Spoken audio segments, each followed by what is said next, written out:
Welcome back to the channel. I'm here with BMW performance driving instructor Byron Payne, also a former racer. So what can you tell us about how you got from a racer to an instructor? Well, I started driving Formula cars when I was a pretty young guy. That was always my true passion and love.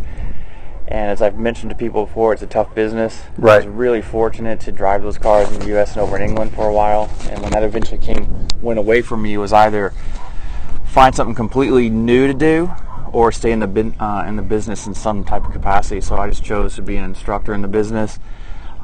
Worked a lot of different schools, ended up at the BMW Performance Center here in California.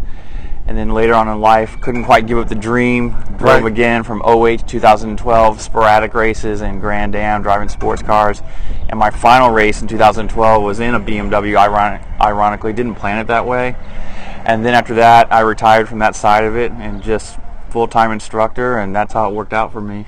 That's awesome. So how do you like instructing? Is it something that you really still have a passion for? Of course, because I still get to drive cars and play around with it, and then seeing people progress in the cars from things I've learned throughout the years of driving. So yes, it's the next best thing to actually racing a car. I have fun doing it. I get to hang out with guys that come from the same background as I do. Some of them are retired like me from racing. Some are still chasing their dreams. So yeah, it's the next best thing to actually racing the car itself. Awesome. So let's go with some quick fire questions here. Favorite BMW you've driven? I like the M4 just because it's a two-door and the roof line is a little bit shorter or lower than the M3, but that's my favorite of all of them, the Right, M4. so it sort of suits your driving style. So if you haven't met Byron, you can usually tell he's instructing because he sits really low, sort of like a Formula car. Absolutely. I definitely get teased for that, but it's just my style. It's the way I sit in them, and it's my comfort level. So, but the M4 definitely is my favorite. Yeah. How about favorite car you've driven? Favorite car driven, easy one, Formula cars. It's purpose built, it's like a fighter plane. It accelerates well, it brakes well, it turns well. For me, you're not going to replace a Formula car. That's always going to be the best thing I've ever driven compared to anything else. Awesome. All right, so let's go. Favorite, maybe top 3 tracks that you've driven? Mid-Ohio, because I won there in Super V's. Awesome. Elkhart Lake in Wisconsin, and I'd say Laguna Seca. All right. How about top 3 wish list tracks? Well, I would have liked to drive the Indy 500, but I'm too old for that now. So you're never too old, right? That would have been my favorite of all time to say I drove the 500. Other tracks, wish list, I don't think I really have any. I've pretty much been at every track around the country. So, how about worldwide, if you could?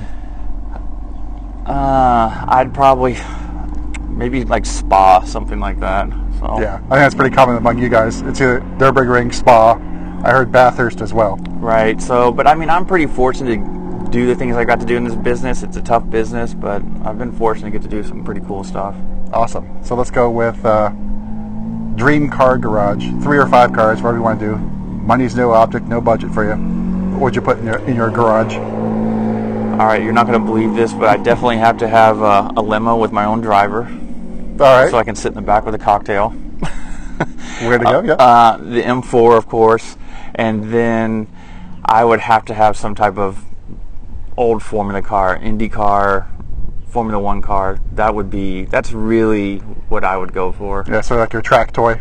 That would be it. You got your daily limo driver, weekend car, and a track car. You said money wasn't an object, so I have to have a limo, man. I got to sit in the back and be driven around, and then you can take me to go drive my toys around. That's awesome. All right, so you're also an author. So if you're interested in Byron's book, it's about basically your career in racing. It's really about the industry and the things that I got to do and the things I fell short of and the mistakes I made along the way, because in this business, when I meet people out at the schools, a lot of people ask me, hey, you have the greatest job in the world. How did you get it? How did you end up here? Who taught you these things? For me, it was just trial and error. I didn't come from a family that was racing oriented. I did it on my own of just figuring it out along the way. Right. If I could change some things, would I? Absolutely. But that's really what it's about. So if someone's 19, 20 years old and they ask me, how do I get involved in this business? How do I race cars? How did you end up here? That's why I wrote the book. I didn't even really think it was that big of a deal, and then I sold more than I thought I ever would. And so it's really about just the industry and my mistakes along the way, and the things I got to do and the things I fell short of. And I think every racer will tell you it's really about trying to find funding. Yeah, the key, right? Of course, because I tell guys 90% of it, in my opinion, is finding the money. 10% is driving, and it's really based on, once again, in my opinion, relationships. You know, there's a lot of fast guys in cars, right? But you know, if the sponsor, the person you met, likes you versus the other person, then you're going to get in the car. So there's two different jobs. There's actually being good at getting in the car, and then the second job is driving the car. So you can be a great driver, but if you're not good at building relationships, chances of you getting in the cars is pretty slim to none. Yeah, so you have to learn how to network and schmooze out people. Absolutely. So that's the tough part for probably most racers, and especially really young guys. Yep. All right, I think I forgot one question. First car. My first car was a 280Z that I bought with paper route money. Oh yeah, I remember the story on that in your book. That was my first car. Right. So you can find Byron's book on Amazon. Where else can we find you? As far as me personally, I'm usually out here at the BMW Performance Center in Palm Springs, or doing road programs for BMW, like the Ultimate Driving Experience, jumping around the country to different cities, and that's pretty much it. And Instagram, of course, right? I am on Instagram. Right. So he's also sort of like an amateur guitar player. That I am an amateur guitar player, but pretty good. It's pretty good. It's okay. I entertain myself in my apartment. My girlfriend, who comes from an entertainment background, says I'm a beginner advanced. So there, that's about as good as I am right now. But my goal is to just keep chipping away at it and maybe get good enough where someone will let me stand up in a little lounge act and strum away and not embarrass myself. Awesome. So I'll put links to the Amazon link for your book and his Instagram, so if you want to follow Byron. Of course, come out to the Performance Center, maybe some private coaching as well out here. Absolutely. And of course, the Touring Ultimate Driver Experience, I think, right? Correct, that's it. Right, and M-Track Days too. So I will be on probably some of those as well. All right. Thanks, Byron. Thanks, Mike. Thanks for having me.